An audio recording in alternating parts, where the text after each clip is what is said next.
प्यारे बच्चों, good morning. मैं जयप्रकाश तिवारी, क्लास 5 हिंदी, कांच का छाता। लेसन का नाम है कांच का छाता। जैसा कि पिछले वीडियो में आपको बताया गया था कि छाते का निर्माण आधुनिक युग में सबसे पहले चीन में हुआ था।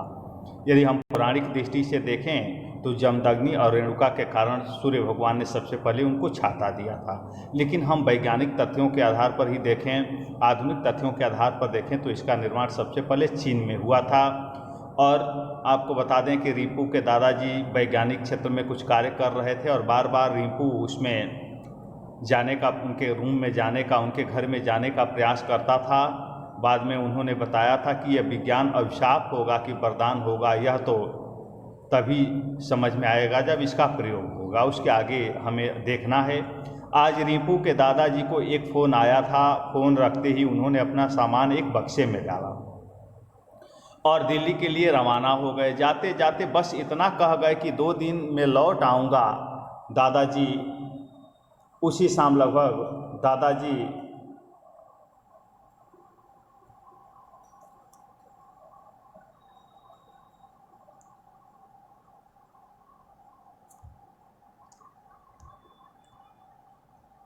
दादाजी के जाने के बाद रिंपू झट से उनके कमरे की ओर भागा, पर माँ ने उसे देख लिया और वहाँ न जाने की सख्त हिदायत दे दी। रिंपू दादाजी के आविष्कार को देखना चाहता था, उसका प्रयोग करना चाहता था, पर वह माँ की बात भी नहीं टाल सकता था।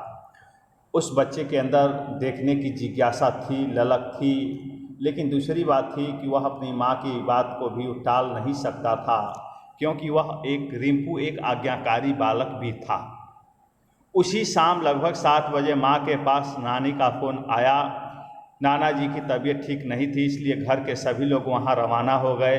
अगले दिन रिंपू की परीक्षा थी, इसलिए उसे अपने साथ नहीं ले गए। जाने से पहले माँ ने रिंपू को अपना घर का ध्यान रखने का कार्यभार सौंप दिया, जिम्मेदारी सौंप दिया। सभी के जाने के बाद रिंपू दादाजी के कमरे की ओर गया। उसने दरवाज़ा खोलना चाहा, पर उस पर ताला लगा था। यह देख रिंपू मायूस हो गया। तभी उसका ध्यान कमरे की खिड़की की ओर गया। रिंपू ने जैसे ही उसे छुआ तो वह खुल गई।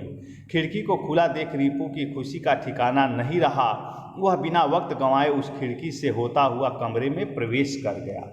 कमरे में पहुंचकर रिंपू यहाँ वहाँ देखने लगा। दादाजी के कमरे में छोटी बड़ी बहुत सी मशीनें व कल पुर्जे बिखरे हुए थे। रिंपू जानना चाहता था कि कमरे में ही कहीं दादाजी का कोई नया आविष्कार छिपा होगा।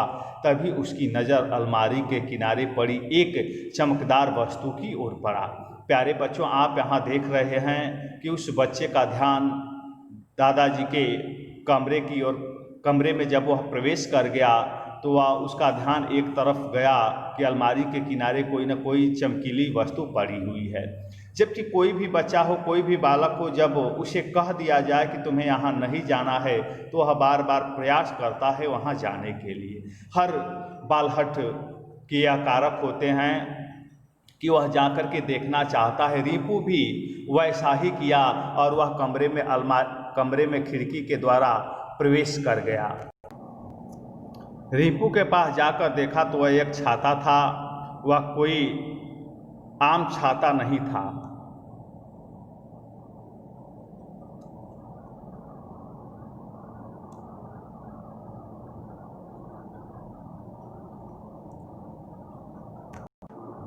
प्यारे बच्चों, इस वीडियो में बस इतनी ही। फिर अगली वीडियो में हम पढ़ेंगे। धन्यवाद।